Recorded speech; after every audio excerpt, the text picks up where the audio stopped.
semuanya, Assalamualaikum warahmatullahi wabarakatuh. Perkenalkan, nama aku Eva Zakiah Nuria. Aku dari IAIN Syekh Nurjati Cirebon, dari jurusan Tadris Kimia B, semester 3. Nah, di sini aku akan menjelaskan mengenai mata kuliah Filsafat Pendidikan Islam dengan materi Pandangan Islam terhadap Masyarakat dan Lingkungan. Nah, yang pertama kita akan membahas mengenai hakikat masyarakat. Oke, ada yang penasaran guys? Atau ada yang udah tahu nih, apa sih itu masyarakat? Oke, menurut bahasa, masyarakat adalah sejumlah manusia yang sangat banyak dalam artian yang sangat luas dan dianggap mereka memiliki kebudayaan yang sama loh. Nah, sedangkan menurut istilah, masyarakat adalah kelompok-kelompok manusia yang saling terikat oleh sistem-sistem. Seperti nih, contohnya terikat sama budaya, sama hukum khas, dan yang hidup bersamaan. Oke, selanjutnya, ada masyarakat menurut para ahli. Nah, menurut Max Weber, masyarakat itu orang yang terlibat dalam interaksi sosial. Pokoknya setiap orang yang berinteraksi sosial, mereka disebut sebagai masyarakat. Nah, sedangkan menurut Karl Marx, masyarakat itu seperti hubungan ekonomi produksi yang dimana ada bos dan ada karyawan. Nah, masyarakat juga kayak ada pemimpin dan juga ada penduduk, seperti itu. Oke, lanjut. Materi selanjutnya ada dasar pembentukan masyarakat Islam.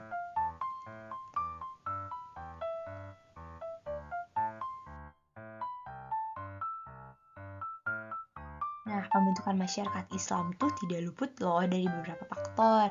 Di antaranya ada faktor sejarah, faktor sosial, dengan faktor kesetaraan ya.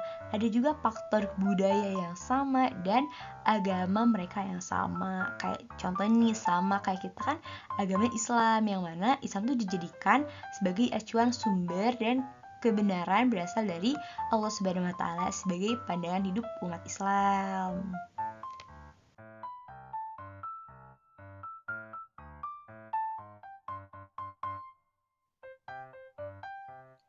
Nah, lanjut, ada faktor-faktor pembentukan masyarakat Islam.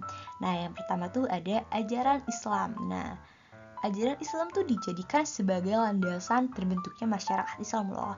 Karena ajaran Islam tuh kan diajarkan langsung ya oleh Nabi Muhammad SAW, yang mana beliau tuh mengajarkan Al-Quran adalah wahyu dari Allah, terus hadis, perkataan beliau, dan juga kitab-kitab yang lainnya. Terus yang kedua tuh ada migrasi atau hijrah ya. Karena Nabi pernah hijrah, akhirnya terbentuklah masyarakat Islam di Madinah, dan sahabat menyebar, akhirnya terbentuk masyarakat Islam di seluruh dunia. Yang ketiga ada kehidupan sosial dan ekonomi. Karena ada interaksi sosial dan interaksi ekonomi, akhirnya terbentuklah tersebut masyarakat. Nah, selanjutnya ada budaya dan seni. Nah, jadi kita tuh kan misalkan memiliki budaya yang sama, otomatis kita akan hidup bersama gitu kan. Nah, contoh seni nih yang terkenal ya di antara seni-seni yang lain di Islam tuh ada, salah satunya adalah arsitektur masjid yang megah, dan itu juga terjadi di negara kita, yaitu negara Indonesia, yang mana masjidnya itu sangat-sangat megah dan sangat-sangat indah. Banyak sekali kan masjid yang seperti itu. Oke, lanjut ke materi selanjutnya.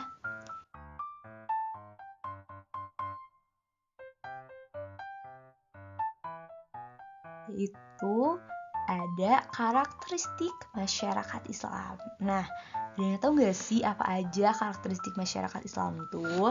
Nah, yang pertama ada rabani, atau yang bisa diartikan sebagai pondasi dalam kata pondasi suatu umat ya untuk Islam yang taat kepada Allah Subhanahu wa taala gitu ya, atau bertakwa kepada Allah Subhanahu wa taala.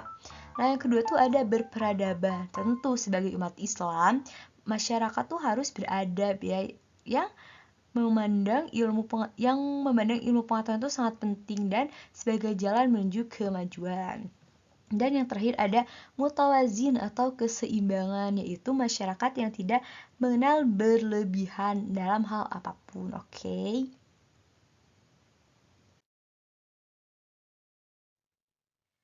Nah, selanjutnya ada dasar-dasar pembentukan masyarakat Islam. Yang pertama ada pembebasan masyarakat dari kelalaian terhadap Allah Subhanahu wa taala. Yang maksudnya kita sebagai manusia harus taat kepada Allah Subhanahu wa taala. Yang kedua ada pembentukan masyarakat untuk menghilangkan kejahilian atau menghilangkan kebodohan. Sebagai umat manusia di zaman modern tentu kita harus memiliki pendidikan yang maju dan pendidikan yang memadai.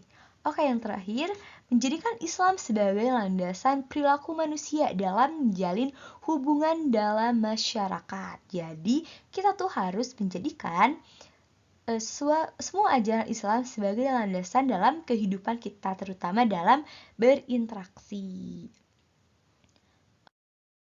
Oke, lanjut. Di sini ada hubungan masyarakat dengan pendidikan Islam. Nah, apa sih gitu ya hubungannya tuh? Nah, yang pertama tuh ada ikatan masyarakat dalam pendidikan Islam. Nah, ini masih nyambung ya. Yang pertama ada yang pertama mengembangkan pemikiran kritis, yaitu sebagai manusia atau sebagai masyarakat kita tuh harus memiliki pemikiran kritis. Tidak boleh seenaknya menerima pendapat orang lain, tapi harus dipikirkan dengan benar-benar ya. Yang kedua ada etika sebagai manusia atau sebagai umat Islam. Tentu kita harus memiliki etika atau adab yang baik karena adab lebih tinggi daripada ilmu.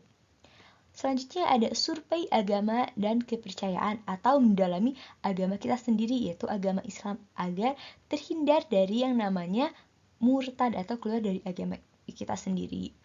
Nah, yang terakhir ada mengkritik ketidakadilan sosial. Sebagai masyarakat yang memiliki sifat mutawazin, kita harus memiliki keadilan atau keseimbangan. Nah, selanjutnya ada hakikat alam. Nah, apa sih alam itu? Nah, alam semesta pada dasarnya ada karena Tuhan yang menciptakannya. Karena kita sebagai manusia tentu tidak akan bisa dan tidak akan sanggup menciptakan alam. Karena alam tuh sifatnya sangat luas sekali ya. Dan wujud alam tuh gak hanya yang kita lihat. Karena kita sebagai manusia tentu tidak bisa melihat semua alam gitu ya. Contoh kayak ada alam gaib, ada alam rahim. Kita kan gak bisa melihat itu semua kan.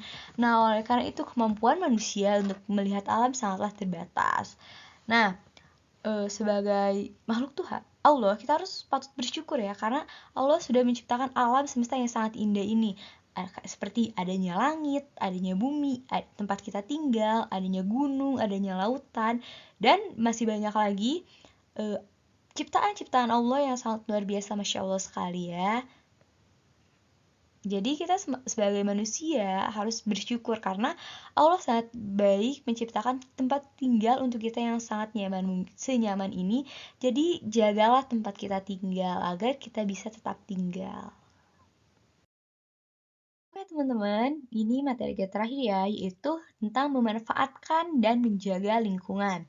Yang pertama di lingkungan kita tuh ada tanah, tentu kan kalian pasti tahu tuh tanah tuh kayak gimana. Nah, tanah dijadikan kita untuk tempat berpijak kita ya, karena kan gak mungkin ya kita berpijak di air, itu namanya ngambang.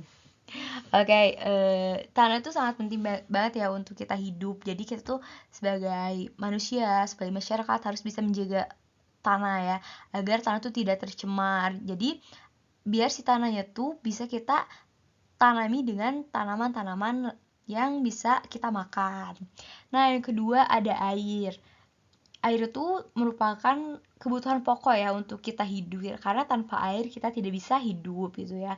Karena kita butuh mandi, butuh minum kan. Jadi kita sebagai manusia harus bisa menjaga air agar tetap bersih dan tidak tercemar oleh limbah-limbah pabrik, oleh kotoran-kotoran yang bisa mencemari air. Nah, dan yang terakhir ada hutan nih.